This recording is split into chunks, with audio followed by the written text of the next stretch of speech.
સમાચારમાં વાત હવે સુરત પોલીસના અનોખા અભિગમની કરીશું। દિન પ્રતિદિન ચેન સ્નેચિંગ અને મોબાઈલ સ્નેચિંગના બનાવો વધી રહ્યા છે, ત્યારે ગુનાઓ રોકવા માટે સુરત પોલીસે લોકોને જાગૃત કર્યા। રસ્તે જતા સમયે અને ચાલુ વાહને મોબાઈલ વાપરતા લોકોના મોબાઈલ ઝૂંટવ્યા। પીઆઈ સહિતના અધિકારી અને પોલીસ જવાનોએ મોબાઈલ સ્નેચિંગના લાઈવ ડેમો આપ્યા। આરોપીઓ કેવી રીતે મોબાઈલ છીનવી ફરાર થાય છે તેનું પ્રેક્ટિકલ કર્યું।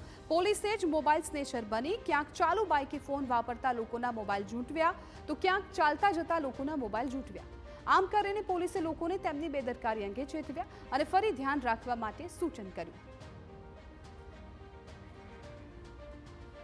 આ ડેમો દરમિયાન એ પણ જોયું કે જ્યારે સ્નેચ કરીને જે પોલીસ જે છે કે સ્નેચરના સ્વાંગમાં હતી અને લઈ જાય છે તો આસપાસવાળા ન તો કોઈ નોટિસ કરે છે, બાજુમાંથી નીકળતા માણસ કોઈ નોટિસ બી નથી કરતા અને એને મદદ કરવાનો પણ પ્રયત્ન નથી કરતા। એટલે જનતાને મારે એ પણ અપીલ છે ક્યારેક આવો કંઈ બનાવ બને તો એના વ્હીકલના નંબર લઈ લે, એની પાછળ થોડો પીછો કરવાનો પ્રયત્ન પણ કરે।